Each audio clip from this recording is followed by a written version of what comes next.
Alright, hello, this is Lois back with the Great Ace Attorney Chronicles, and let's continue our adventure into episode 5.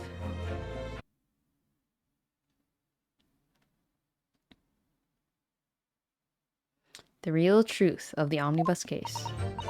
Truth is, that Brickmaker Cove was in the cabin of the omnibus the whole time. When the Irishman dragged me out from under the seat, I saw that disc on the floor. All of a sudden, I heard a scream from over me head. The pair on the roof deck were off to call the slops. That's when McGilded slipped the driver some tin to do a run to the pawn shop roundabout.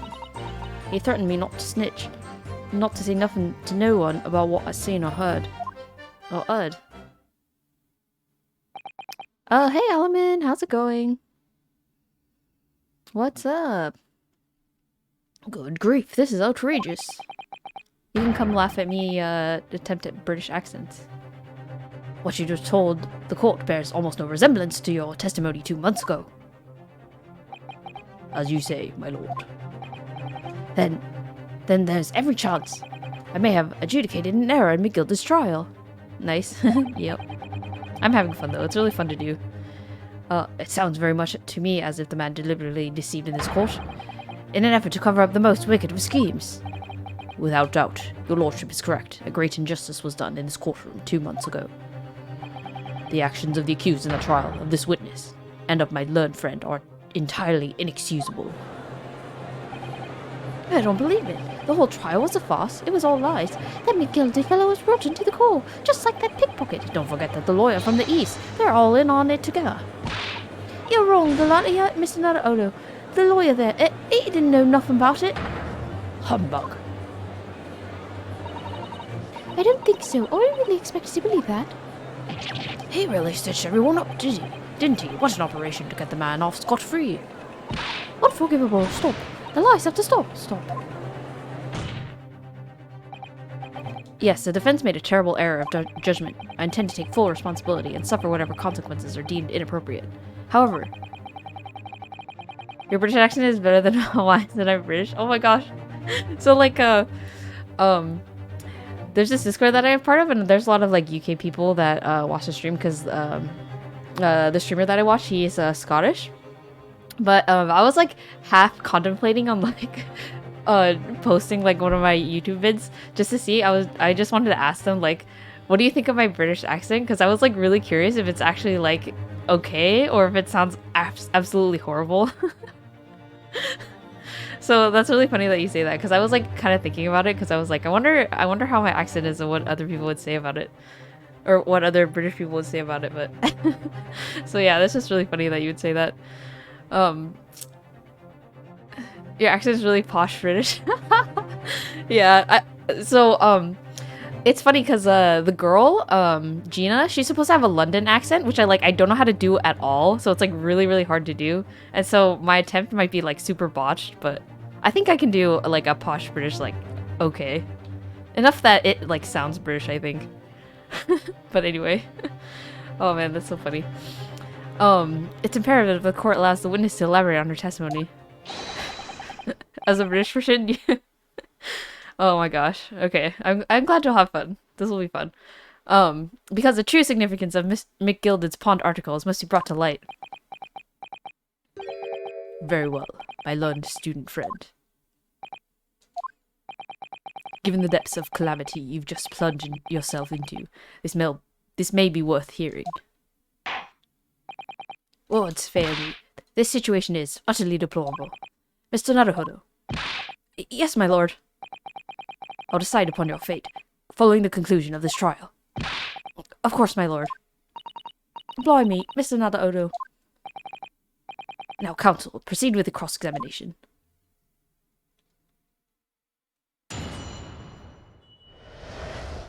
Yeah, so this girl's supposed to have the London accent, but my attempt is very subpar. Okay, so we're gonna press all of these points, I guess, so we can find out more information. And you were hiding in the cabin at the same time as well, weren't you, Miss Lestrade? And if I remember rightly, in the storage compartment underneath one of the seats. Yeah, that's right. It's pitch black under there, so you can't see nothing at all. Now, in your testimony 2 months ago, I feel certain that you claimed Mr. McGilded was the sole passenger, did you not? false testimony, my lord. That's what he told me I had to say. But it's important that you tell us the truth now. Were Mr. McGilden and the victim acquaintances? I don't know. But I did hear him talking a lot. What were they talking about? Well, I couldn't hear too well, if I had to say. I think it was about money or something. They kept talking about buying, not buying. Lovely. Oh my gosh. Oh man. Anyway. Perhaps business dealings of some kind. Well, anyway, they got louder and louder. It started to sound like a proper fight. I can't almost smile because you're here listening to me do my horrible London accent. Oh my gosh. As an actual British person. Jeez. Okay. I was pretty scared by then. I hardly dared to breathe, and then all of a sudden, I heard a noise, like someone killing over on the floor. It was blooming loud and all. And I believe you let out an involuntary scream. Yeah, that's what gave me away.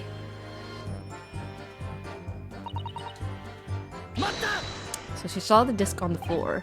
Was it just you saw this disc? Yeah, I reckon it probably was. It was right next to the cove lying on the floor. The London accent hardly pronounced their T in words. Okay. Thank you for letting me know. I'll try to practice that, maybe. Sometime. Could this disc have belonged to the victim, perhaps? I don't know, but McGilden picked it up pretty smartish. And then he sat in the cove with the knife in his belly up on the seat. What did he say to you at that time? He told me not to say a word about what I'd seen or heard to no one. About the disc and all. I was dead scared. The way he was looking at me, I thought. If I didn't go along with it, I get stuck with that knife too. Then he started asking me a load of questions. Like what my name was and what I lived in and that. He asked me about being a diver too. Smartish, and he would say smartish. Yeah. I definitely need to practice a lot more. It's not an accent I'm super familiar with. But after a while, what had happened in the carriage was noticed. Yeah, that's right. First there was kind of rapid noise.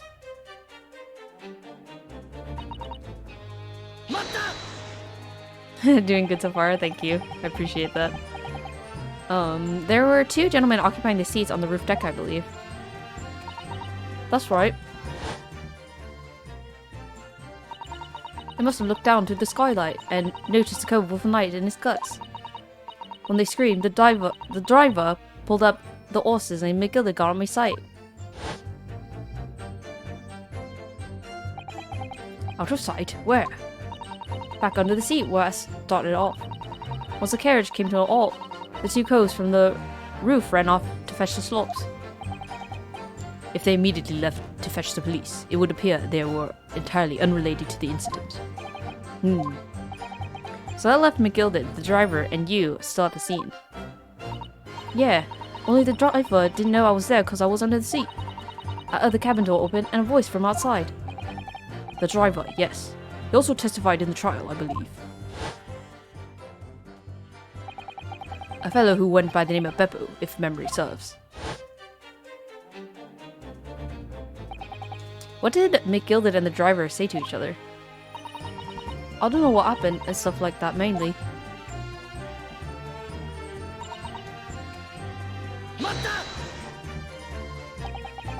That pawn shop obviously being Windibank's on Baker Street. Just a moment, counsel. Do you mean to tell me that the driver gave false testimony in that trial as well? Perhaps the excursion to the pawnbrokery slipped his mind when he was in the stand. Indeed, Lord Van Zeeks. McGilden took off his coat and gave it to the driver. He folded it up, all careful-like, before handing it over. When I saw him do that, I remember thinking, that coat and what's in it has got to be worth a few bob. Yes, Gina was sure the disc must be worth more than Mr. Windibank was suggesting, wasn't she? I remember her quibbling with him over the price that afternoon at the pawnbrokery. The driver looked pretty happy when McGilden flashed some brass in his face and went running off at a lick. Then the bog shorter called to me and told me to come out from the drag's cabin. Threatening not to snitch, not to say nothing to no one about what I seen or heard. Threatened you how exactly? Told me I'd only be able to scarper if I did exactly what I said. Which included giving false testimony in court 2 months ago. Yeah, that's it. And there was one other thing he said. Which was? He told me I have to hang on to the ticket from the pawn shop and make sure not to lose it. The ticket? Well, I never. So that if he didn't show up to get the ticket off of me before 2 months passed, I had to go to the pawn shop and pay the money to keep it in luck, to stop it from being forfeited. He left me with some brass to pay for it. But really, why on earth would Mr. McGilden have done such a thing? Depositing his overcoat with a pawnbroker before the arrival of the police. It makes no sense at all. There would seem to be only one logical explanation, my lord. What McGilden had the driver deposit at Windibanks was something he didn't want the police to see. Something very important that he needed to hide at all costs. Anyway, after that, he let me go, so I legged it before the coppers showed up. Well done, Gina. It can't have been easy to tell the truth like that. Ginny's really put her faith in you, Bruno. Yes, and to thank her, she'll have to face a charge of perjury once the trial's over, so I need to use the time we have now to get as much information out of her as possible. It's time to really go for it. Press her on every statement. I suppose I should. Oh, and another thing. What's that? Take a look at those two. Isn't it strange that they've been whispering to each other the entire time? Yes, that is strange. Looks like they're having a secret discussion about something. That's bad. I'm not sure I'm completely comfortable with that. I wonder if there's anything I can do about it.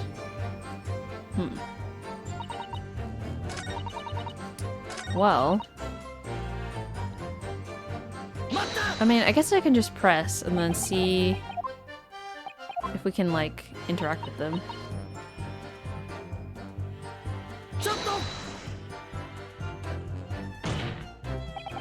Does somebody elect to share with the court? Inspector Rickson and Mr. Graydon?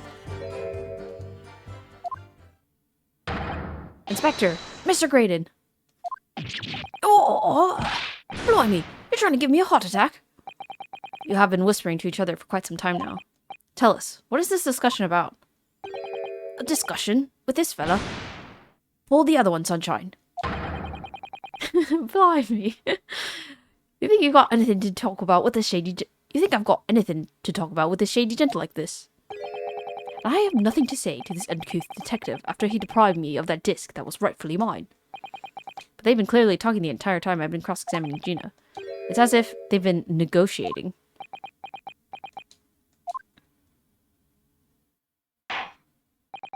Thank you, Miss Lestrade. Thank you, Counsel. I've heard enough. I believe we now have a reasonable understanding of what actually transpired on the omnibus. It would appear, on the night 2 months ago, a negotiation was taking place on the omnibus. A negotiation concerning this disc. However, matters did not run smoothly. When the parties involved began to quarrel over price, McGilden took what he wanted by force, at the expense of the other man's life. Which proves my point. The disc is clearly extremely valuable in some way. Although I don't understand why as yet. And 2 days ago, precisely 2 months after the omnibus incident, McGilden's coat and its contents were due to be forfeited. I didn't know what I should do with the ticket. I mean, the cove died right after his trial. I knew that. So you decided you would try to claim the articles as your own? Well, why not, eh? They're only going to be forfeited. Why shouldn't I have got them? Anyway, you can't blame me for thinking about it. Thinking ain't no crime. Mr. Strahd, it would appear Mr. McGilden was prepared to kill in order to take possession of this disc. Do you know why that would be? Eh? I ain't got a clue. But I reckon it must be worth a fair bit of brass. He was probably gonna sell it. And you can't blame me for thinking that. Thinking ain't no crime. My lord. The evidence your lordship requested has been located and is ready for the court's inspection, sir. Oh, I forgot what this was.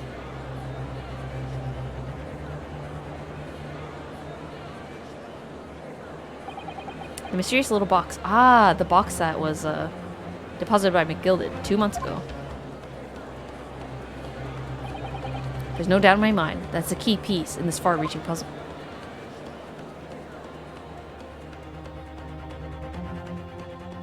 Ooh.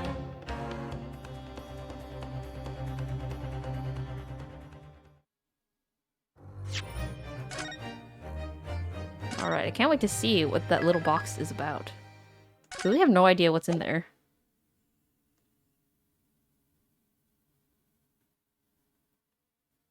There it is.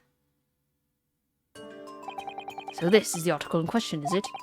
The small box deposited with the pawnbroker by Mr. McGilded 2 months ago. And on the night of Mr. Winnebank's murder. The only item on the shelves that was touched by whoever broke into the shop. Quick, quick! Let's open it and see what's inside. Oh. Oh, it must be the player, right? For the disc. Oh my gosh. Good gracious, this is no ordinary box, it seems. Wow. Although in truth, I had an inkling that it might be the case. It would appear that the box houses a miniature music box movement. Then, is it too much to expect? I think it would be reasonable to assume that this is a device for the playback of this disc, my lord. Oh, we're finally going to hear what's on the disc. So, here we have the means to play back Mr. McGilded's disc, deposited at Winnebank's at much the same time. Not strictly correct, my lord. It was not McGilded's disc. It was the disc of his victim in the omnibus. But why, for heaven's sake? Are we to understand that the brickmaker was trying to sell this music box disc to Mr. McGilded?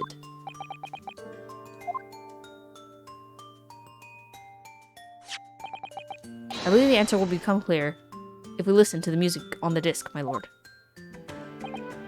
Yes, very well. Let the court now listen to this curious disc at last. Wait, my lord! Good grief! What's the meaning of this, Inspector? The music box and the disc are, well, they're unrelated to the case. No need to spoil the somber atmosphere in the courtroom with some silly bit of music. What is this guy up to? This disc may very well have motivated the culprit in this case to commit murder. Clearly, there's every chance that it's fundamentally important to understanding what happened. The prosecution has no objection. But no! That piece of evidence is police property. Clearly, Scotland Yard has some vested interest here. But it is the policy of this prosecutor to leave no avenues unexplored. And you, Inspector, have no jurisdiction here to prevent that from happening. Ugh! No further delays, please. Play the disc. Oh, man.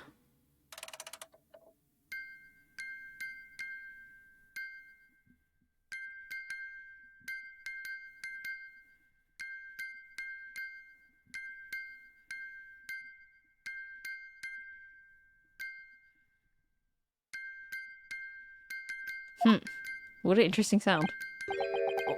What on earth? That's certainly not what I would call music. No. It's just the same note, playing over and over again in an irregular sequence.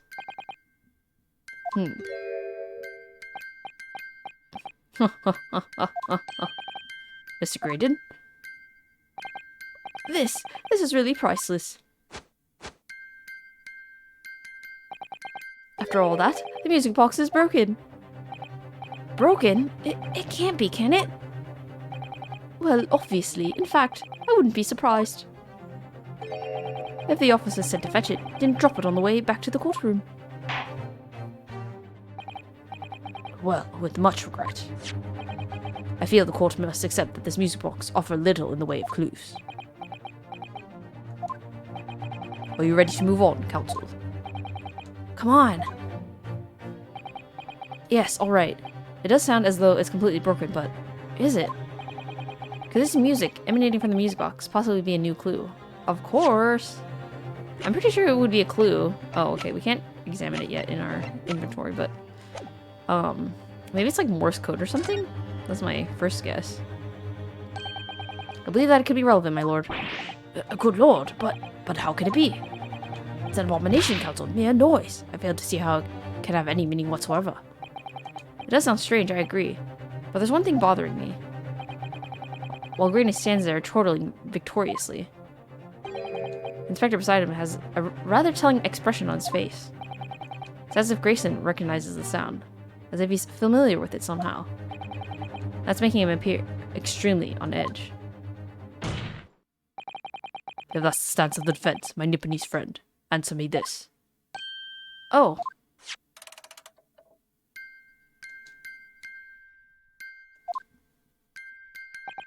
Just what relevance do you propose this woeful chiming has on this case?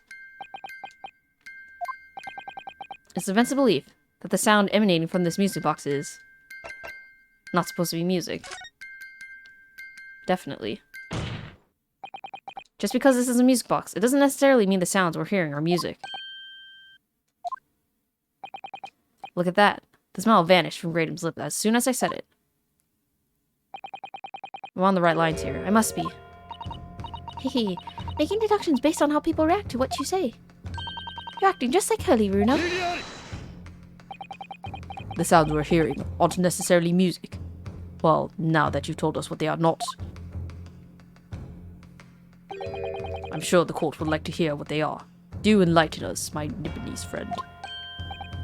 Well, surely you have an idea in mind, because if not, it will be the death of your ill-informed argument. Exactly. The music box is clearly broken. Refusing to accept that as fact is pure foolishness. They've got me. I don't know what the answer is, yet. Bruno. I've just examined the music box very thoroughly. And I'm fairly certain that's not broken at all. Really? Really?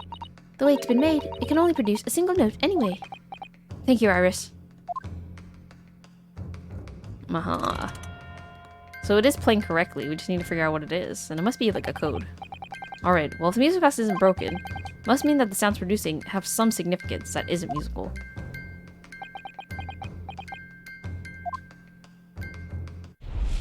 Beep, beep, beep, beep, beep, beep, beep. Ah! Could it be? Is that what these sounds are? Something has just struck me, Runo. I feel like recently, in the past few hours even, I've heard another sound very much like the one this music box makes. Yes, it's a familiar sound. Actually, Iris, I was just thinking exactly the same thing. I'm going to have to press the defense for an answer. If your assertion is that the sound produced by this music box is not in fact music at all, then what the devil is it, counsel? All the evidence that we've seen so far, all the testimony we've heard, it's all pointing to one single answer now. The prosecution demands that my learned Nipponese friend presents proof now.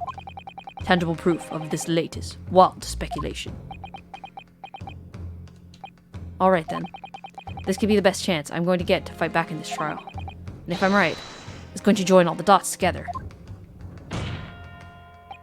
The evidence that explains the true nature of the sounds on this music box disc is...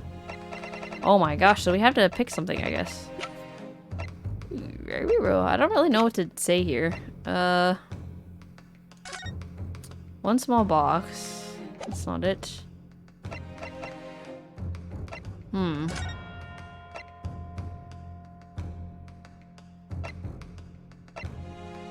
you inspect the music box? I don't think so. It's not in my set of evidence here, so this is the only place where we can inspect items. So I only have these things, and the music box isn't listed here. But we need some way to, like, say that we know that it's some sort of code, right? And what does it sound familiar to, I guess? This is just the case summary of the omnibus murder. And, Ryunosuke and Iris said that it sounded like something familiar, right? This is not relevant, I think.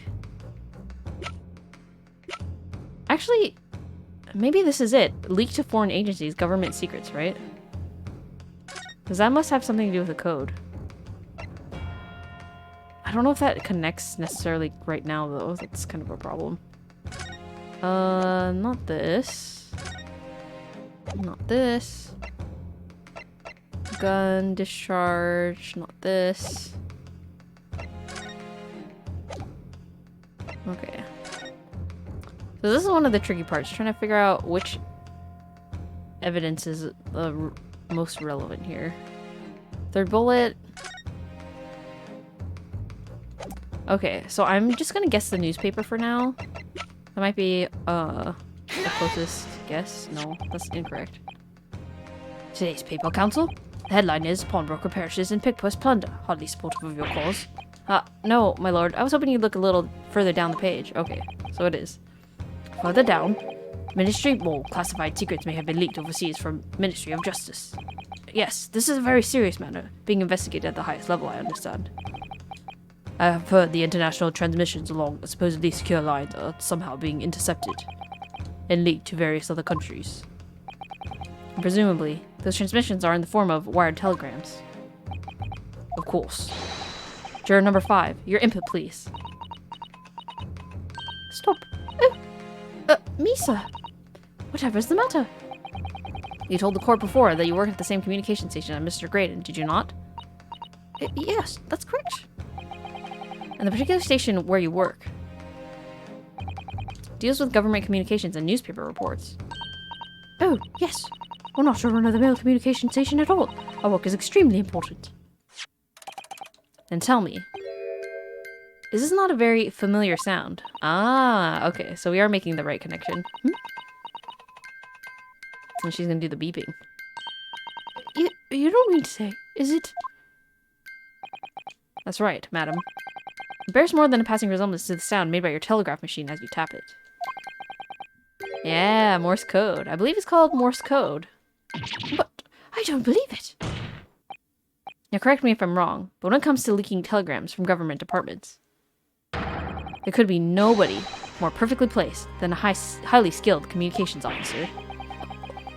Are you suggesting that the music box disc contained stolen government secrets in Morse code? Holy moly. Order! Order! Please, everyone! Order! But this is high treason, Council. Deserving of capital punishment. Too much new vocabulary. What is this treason? What is capital punishment? The sort of word I'd half expect you to know. For our sovereign government's confidential information, hostile nations would surely pay almost any price. Yes, and on that night 2 months ago, that was the very negotiation that was taking place inside the omnibus. But in the end, McGilded perished, and the all-important disc lay unclaimed in the pawnbrokery. My word! In which case, whoever stole that information in the first place must surely have been beside himself with worry, because the disc were to be discovered before it found its way out of the country. It would reveal an act of high treason punishable by death. So the culprit had no choice but to retrieve it. And in order to do that, he would have to gain entry to the pawnbrokery illegally in the middle of the night. Because the article left behind by Mr. McGilded would incriminate him too much if it got into the wrong hands. Isn't that right, Mr. Graydon? You think I've been stealing government secrets? Preposterous. Absolutely preposterous. So, in response to the defense's accusation, you claim complete innocence, do you? Well, of course I do. I've had to stand here in silence while that pretentious foreign lawyer has been prattling away. Then by all means, counter the charges, sir. The prosecution demands the witness testifies in response to the accusations brought by the defense. Delighted, I'm sure. The witness is reminded that the crime under scrutiny in this trial is the murder of the pawnbroker, Mr. Winterbank, that being the most flagitious offence for which the law of this land sanctions a capital punishment. But the heinous act of high treason is a no less serious a crime. I urge you to bear that in mind as you testify, Mr. Graydon. So then, let us proceed. You may... Hey? Them? You got less of a rabbit pocket, Governor. We got things to say. I beg your pardon. Who do you think you are? Name's Nash Skulkin. occupation is professional baddie. Their name's Ringo Skulkin, but we ain't baddies enough to sell out our motherland. That's right, we're what they call the three Skulkin brothers. Bad timing, fellas. Very bad timing. What? I'm so confused. Graydon's counter. A male communications officer couldn't possibly steal confidential government information. Besides, the sounds produced by that music box aren't even Morse code. Bad version of Mario and Luigi, exactly. It was some low-class brickmaker negotiating with McGilded anyway, was it not? I have no relation to the man. Look, all we done is break into the gaff the other night, like what he told us to do. If we'd known there was dodgy government secrets involved, we wouldn't have touched it.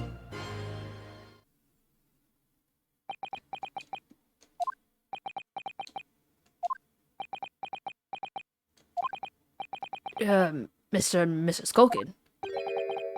One Mr. Do, Governor. What's up? Do I take it that you now admit to the crime? That on the night in question, you did indeed gain entry to the premises illegally. And moreover, you did so as a party of three in the collaboration with Mr. Graydon here.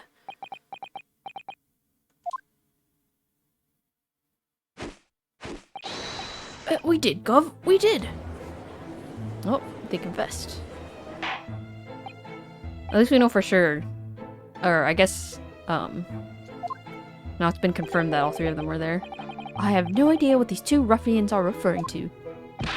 You little rotter getting us mixed up in all this monkey business? You never said nothing about no government secrets. It was supposed to be a straight up job. And what about the geezer whose shop it was, eh? Poor bloke didn't have to die, did he? Yeah. Nice to know who your friends are. Whatever these men say, I deny the accusations. Okay, so he's still denying it. Indeed. Well, I certainly wasn't expecting this little music box to become so significant in the proceedings. However, as it has, I will admit it to the court record as evidence. Okay, so now we can take a look at it. Small music box. This strange music box only appears to be able to play a single tone. It was deposited at Windibanks 2 days before the Black Overcoat. Alright, so we can take a look at that before we continue.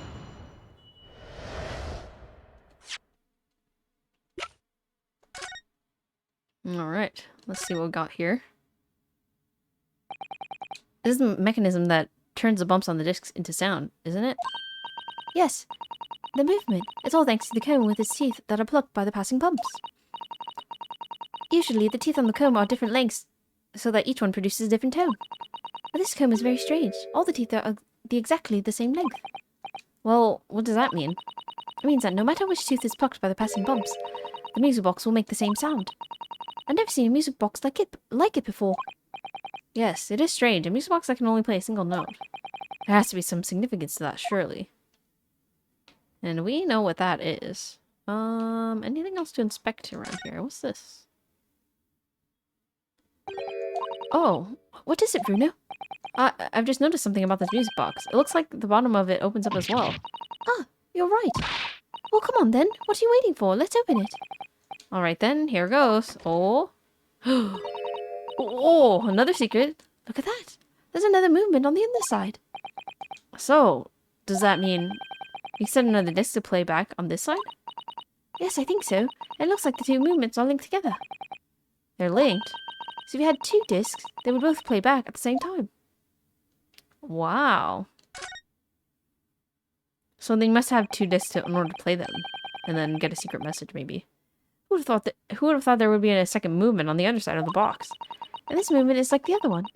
The comb's teeth are all the same length. So this movement also only produces a single tone, like the other one. Yes, it must do. Except that the length of the teeth on the two combs isn't the same. So a single tone produced by this movement will be different to the single tone we've already heard. What? Basically, each movement can only produce a single note, but the notes they produce are different. The music box can only play two tones. Ah. So it'll be very interesting to hear them play at the same time, if we can manage to do that at some point. Okay. So I don't think there's anything new here besides just looking at this. See how the former gilded disc sits in the music box the man deposited at Windibanks. It couldn't be a more perfect fit. So there's no question then. The disc was designed to be played in this music box. Yet despite that, the sounds it produces are neither musical, nor do they appear to have any meaning. It just doesn't make any sense. I wonder, if perhaps there's more to this music box than meets the eye. Maybe we haven't discovered all its secrets yet. Okay. Very interesting. So if we come across another disc, hopefully, maybe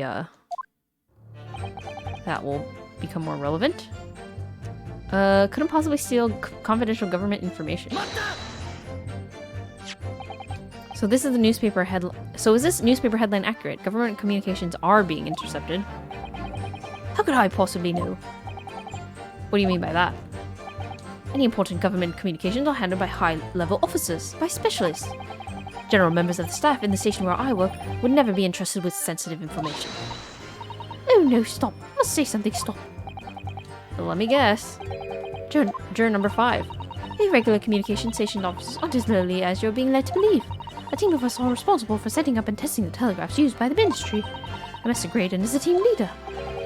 That's fascinating.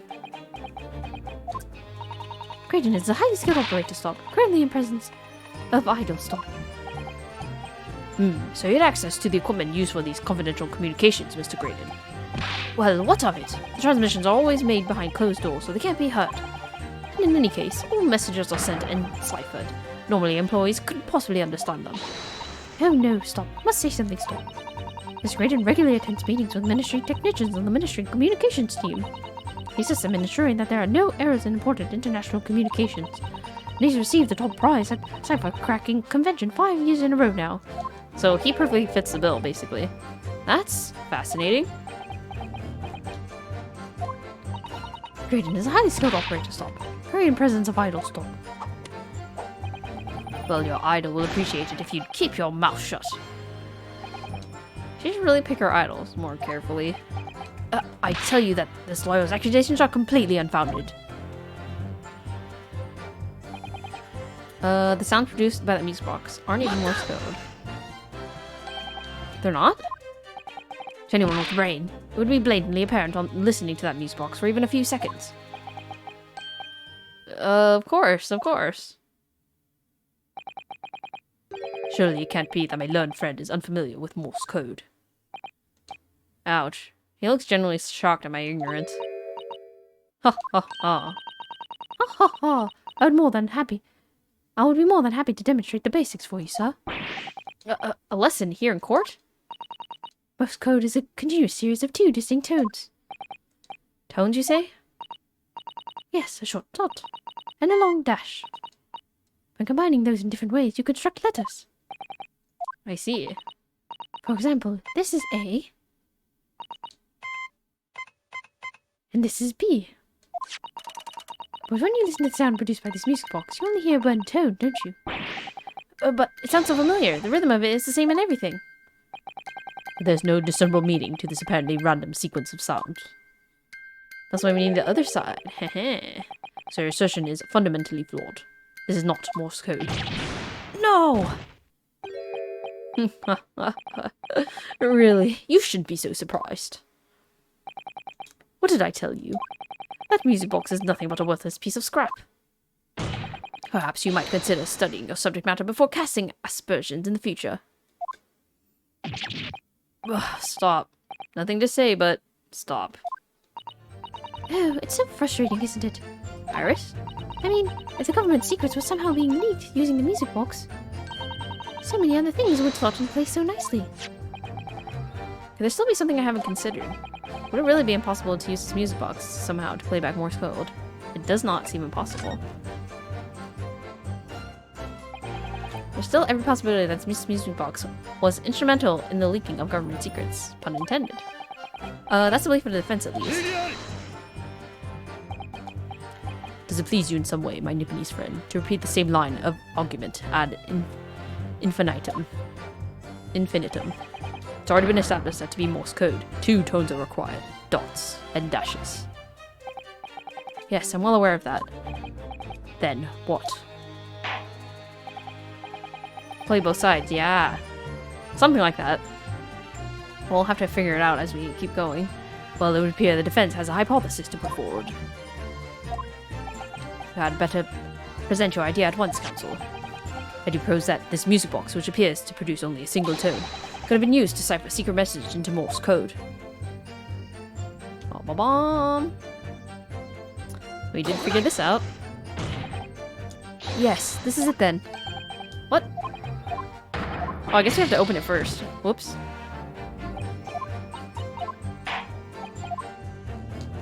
Aw, man. Okay, so we can get back to that. Let me take a quick break here, and I will be right back. Okay, sorry for that interruption. So let's redo this and open the music box. I think we know what to do. We just need to get to the right place, open the music box, and show them.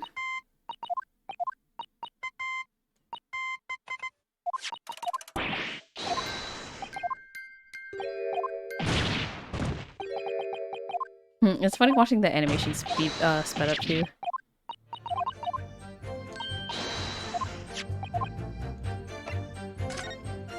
We will give it a try.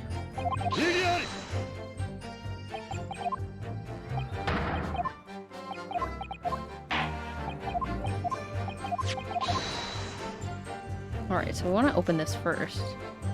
I'm sure. Notice something about this music box. It looks like the bottom of it opens up as well. Ta-da! You can play another disc on the backside. Yes, I think so. It looks like the two movements are linked together. So if you play them, they would play at the same time.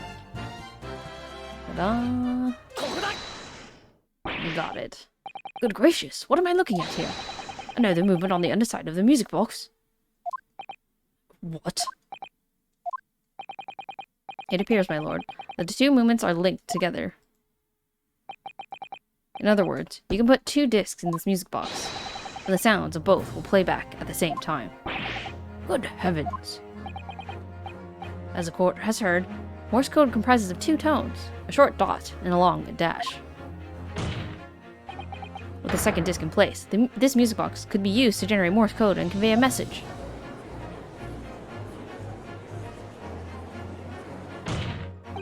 This is beyond a joke. I'm sorry? This box useful lawyer has absolutely no evidence to support his claims. Though of course, if my learned friend were able to present the court with a second disc, that would be another matter. Well? I can't at the moment. May I remind the court that the witness has pointed out. He was not the one in the omnibus with McGilden 2 months ago, striking a deal over the discs. Indeed, that was Mr. Mason, the brickmaker. Exactly. I had nothing whatsoever to do with it. Though it has holes, I must admit the argument presented by the defense has much promise. I believe the cross-examination should continue. The link between Graydon and the victim of the omnibus case must be in there somewhere, but I haven't found it yet. Oh dear. Looks like you need to give your argument more strength, Bruno. You'll reiterate your testimony if you please, Mr. Graydon. If I must, though I maintain exactly what I did at the start of this pointless cross-examination. No relation to the brickmaker. So 2 months ago in that omnibus, McGilden killed the brickmaker and stole the disc. Mr. Mason was a single man with almost nothing to his name. It seems he lived in an artisan quarter some years ago, but people there remember little about him. It doesn't make much sense though, does it? How would a humble brickmaker come to acquire secret government information? How indeed? There must have been somebody else involved behind the scenes in all of this. Somebody who acquired the disc and gave it to Mr. Mason in order to take it to the meeting with McGilden and negotiate a deal. Dear me. You may have it in for me, sir, but I assure you, I have far more class than that. An old brickmaker from Artisan Quarter and this well-to-do communications officer. Well, I can find some evidence to link the two of them together. You have nothing more to add on that note. Let us return to the witness testimony. All we done was to break into the gaff the other night, like what he told us to do. Like Mr. Graydon told you to do, you mean? That's it, yeah. Who else, eh? Sammy thought he was just popping over for a natter after all them years, but the rotter had a dodgy job for us. Eh, Ash?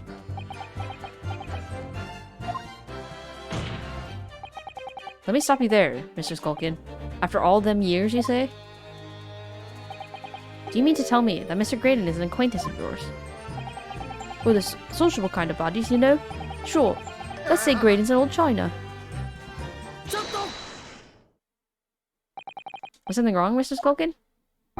Eh? No, the other Mr. Skulkin. What? Who, me? When your brother was testifying just now, he said something that seemed to cause you to react. Oh, I was just remembering the old days, that's all. We used to have a right old laugh together way back when. Together? With Mr. Graydon, you mean? Yeah, with Ash. I mean, you look at him now in his fancy whistle and flute, and it wouldn't have me either. But when he was younger, he was from the poor part of town, just like us. Was that so? But he was always a leery one. He had the brains, he had the savvy. Always coming off with smart ideas, like what would never have gone through our heads.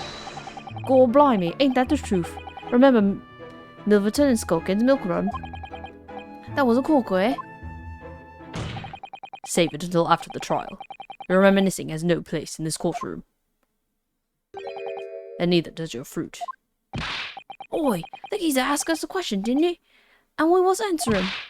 Yeah, we ain't done nothing wrong. Nevertheless, the court is not prepared to accompany you on your trip down memory lane. Counsel, can we return our attention back to the testimony, please? I don't know. Could that sentimental story be relevant somehow? Well, let's add it for sure. My lord. Yes, counsel? The brother's last sentimental statement could hold vital information relating to this case. Very well, counsel. I'll permit the brothers to supplement their testimony with that detail. Briefly, I hasten to add. Say no more. Skulkin's never skulkin'.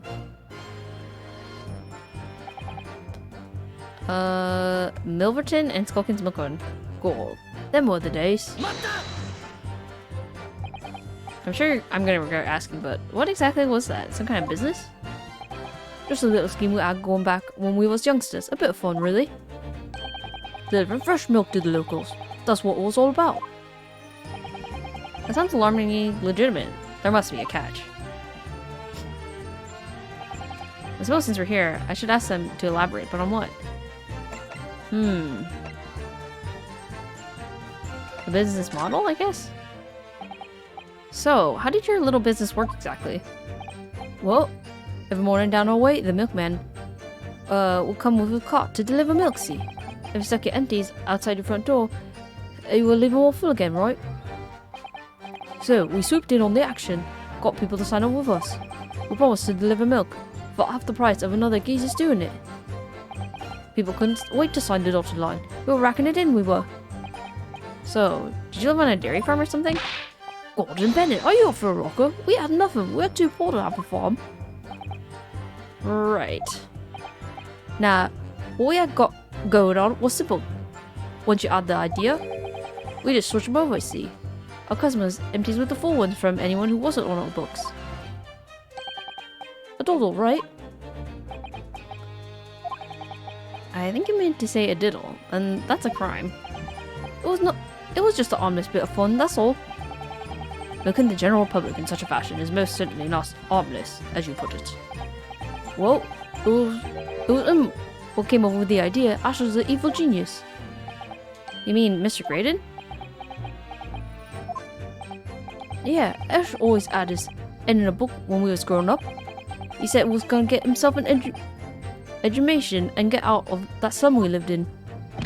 Cool, we ragged him about that, didn't we? Told him we were soft in the head to even think it. But look at him now. He's only gone and become a blinking communication officer, ain't he? A communications officer, Mr. Skulkin. Show him some Wilson's milk run. No, Iris, don't even think about it.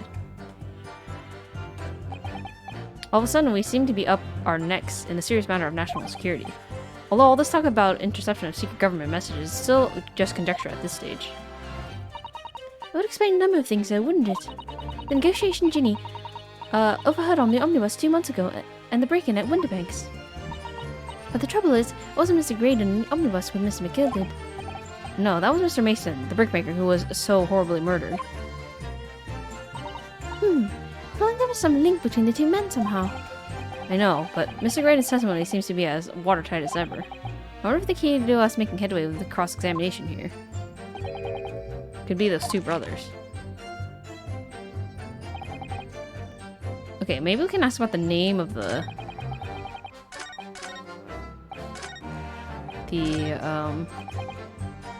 Milverton and Skulkin's Milk Run.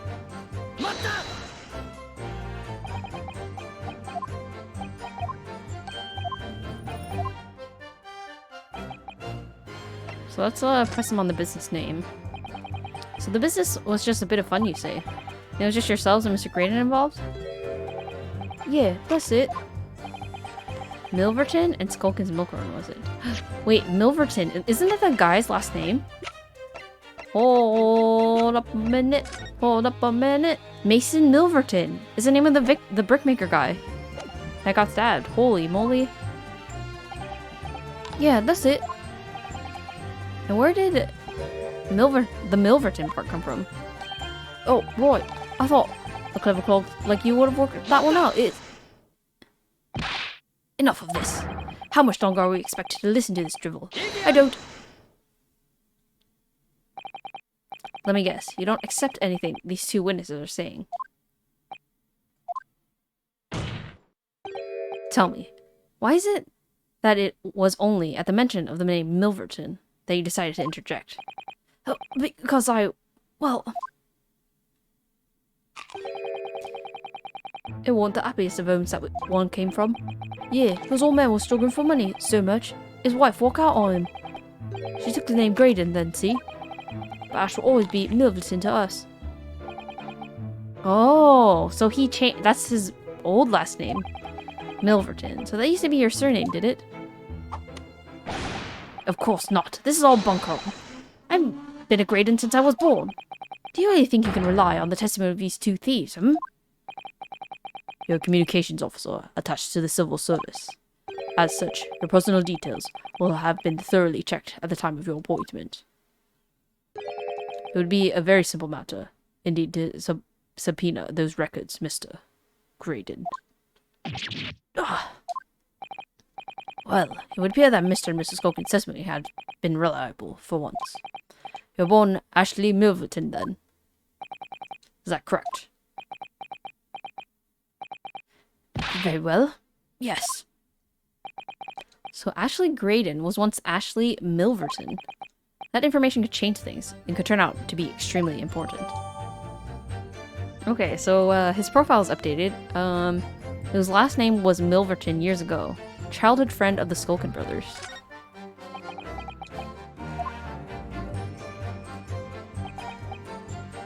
Okay, so this is the same end text. Guess now that we have new information here, I wonder what we can do here.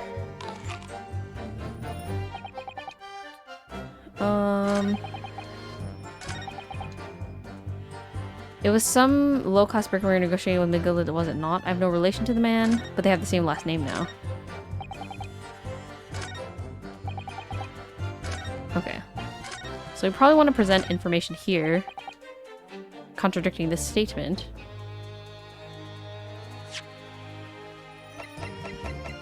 Where it shows the McGilded case notes. And that we know that their last names are the same. Mr. Ashley Milverton. Tell me, why did you try to hide your former name from the court? Because I haven't gone by the name for years. It means nothing to me. No, I don't think that's the real explanation at all. The truth is, you had a reason to hide that name. Explain yourself, please, counsel. I've here the notes from the omnibus case, my lord. And as we all know, the victim, the man who we now understand to have been negotiating with McGilded. Yes, Mr. Mason, the brickmaker? That's right. Only Mason wasn't his surname at all. That was his given name. His full name was Mason Milverton. Milverton? Do you mean to say Saint alive? Mr. Ashley Milverton. Is it not the case that the brickmaker, Mr. Mason Milverton, was your father? I don't.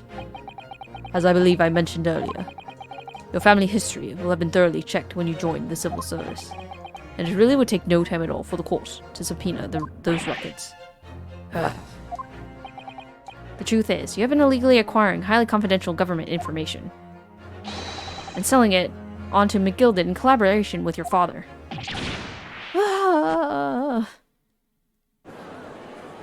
Holy moly. The new facts and evidence unveiled by the cross-examination of this witness all come together to reveal the truth. The truth, you say?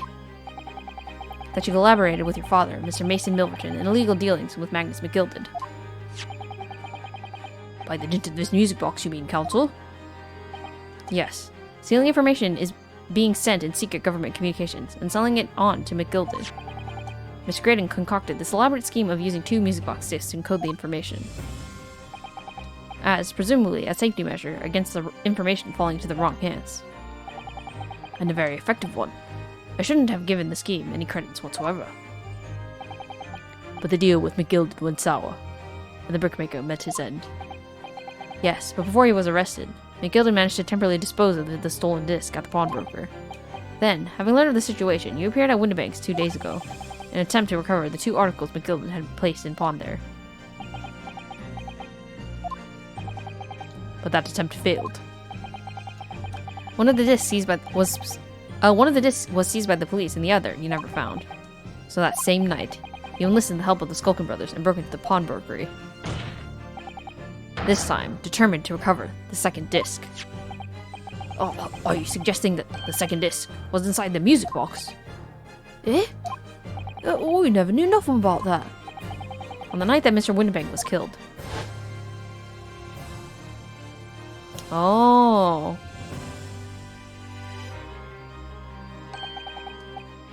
So that's why the box wasn't missing, because he only took the disc to hide the information. The intruder to the pawnbroker touched one item, and one item alone, the music box. As rather ingeniously demonstrated using the 2 prints from the security camera, indeed. So the question that naturally begs answering is this. Why was only that one article disturbed? The answer is obvious, because it contained the second disc, which the intruder was desperate to retrieve. Since, if it were to fall into the hands of the police, it would be proof of high treason. Oh, Mr. Graydon? Do you deny that all of this actually began on that fateful night, 2 months ago?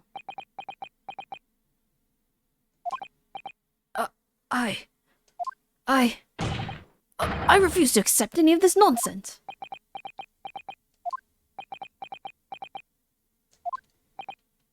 Sir. There appears to be blood seeping through the sleeve of your jacket. What? Ah! 2 nights ago, we know that 3 shots were fired at the scene of the crime in Windibank's pawnbrokery. One took the life of the pawnbroker himself. One struck the pouch around Mr. Sholmes' waist. And the final bullet struck the calendar on the wall of the shop, having first pierced the arm of one of the intruders. Mr. Graydon, that wound on your arm that you seem to be trying to hide. It's a bullet wound, isn't it? He's got you now, me old China. Time to call it quits and croak, I reckon.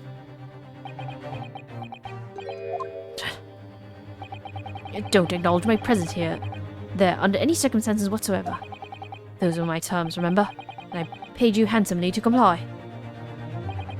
Clearly, I was a fool to think I could trust some some thieves. Fine, I admit it. I was there in Winbank Saturday night. I paid this pair 10 guineas to accompany me, and as you've noticed, I sustained an injury in the course of my adventures.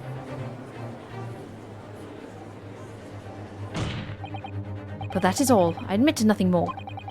Stealing government secrets? Negotiating with Mr. McGilded?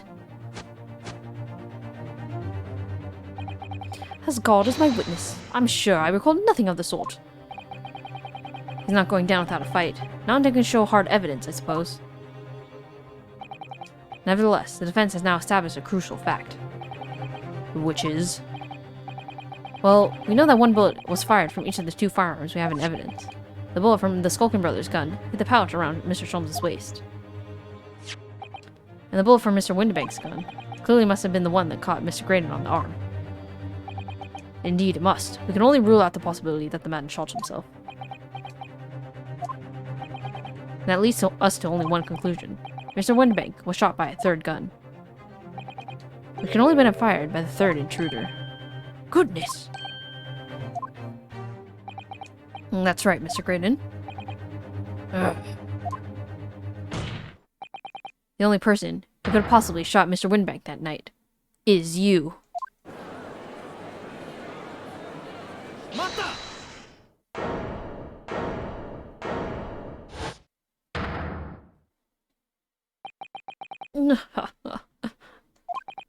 You little upstart.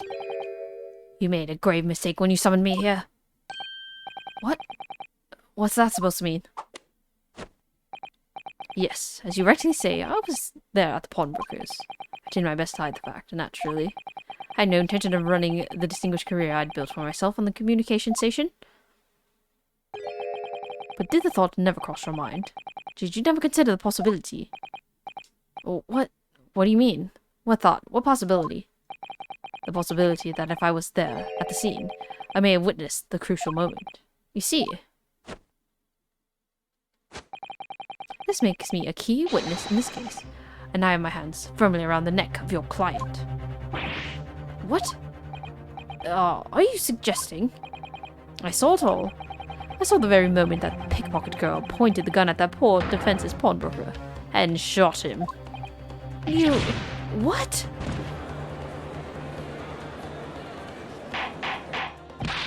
Order! Order! Order!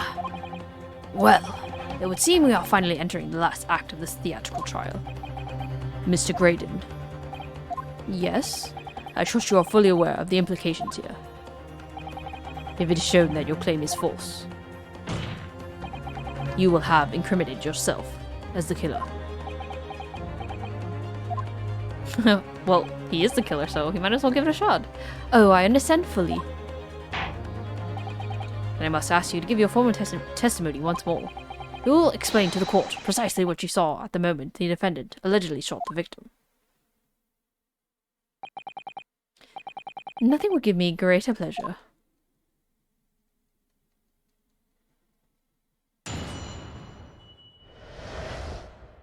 The moment of the shooting. While these ruffians were jostling with the broker, I was still near the entrance to the shop. When the Windibank threw Nash over the counter, I felt a sharp pain in my arm. I pursued the man, but he shut himself in the storeroom. I could see him through the people in the door, though. The accused, in the black coat, shot the man in the back as he was trying to flee to safety. I saw the blood splatter all over that wretched girl. Then she tossed the gun out of the people, so I picked it up and made my escape. Good gracious, this is a quite extraordinary testimony. Your claim, sir, under oath, to have clearly seen the defendant pulling the trigger. Order, order, order! It wasn't my intention to testify in this way. But neither is it my intention to be found guilty of a murder I didn't commit. So you see, my hand has been forced. I tell the truth now as an act of self-preservation. The truth? Until now, the prosecution was completely unaware of these details. Yes, well, sorry about that. Having shot me in the arm, the pawnbroker was then shot in the back by the accused. And as I said, she was showered in his blood. You say the blood spattered over the accused's coat. Are you sure on that point? Oh yes, quite sure. All over the black overcoat that pickpocket girl was wearing at the time. Really? If a coat were somehow to be shown to harbor vestiges of blood, there would be conclusive evidence here.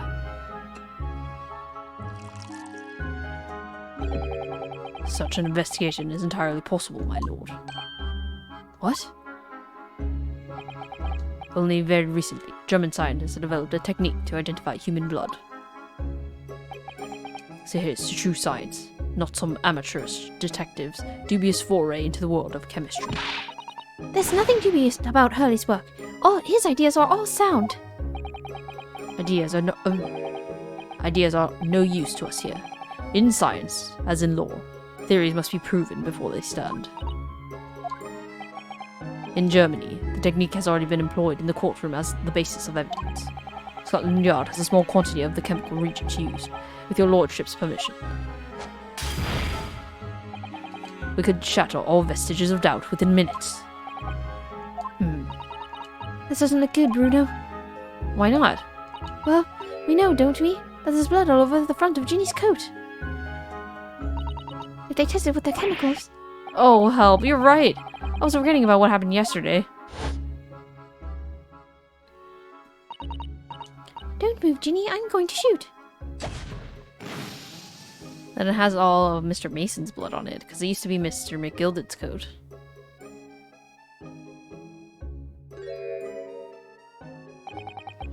But that's not Mr. Windibank's blood. That stain is from 2 months ago. That's Mr. Mason's blood, from when he was stabbed by McGilded, who was wearing the coat at the time.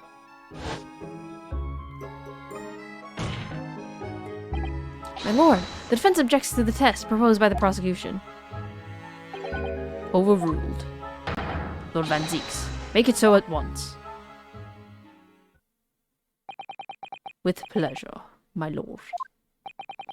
And while we wait for the results, the defense may proceed with the cross-examination. Once I find that blood on the overcoat, Gina will be... Counsel. Yes, my lord. Your cross-examination. Of course, my lord. If this cross-examination doesn't go well, if I don't manage to uncover some divisive evidence or really compelling clues now, I have a very bad feeling about the outcome of this trial.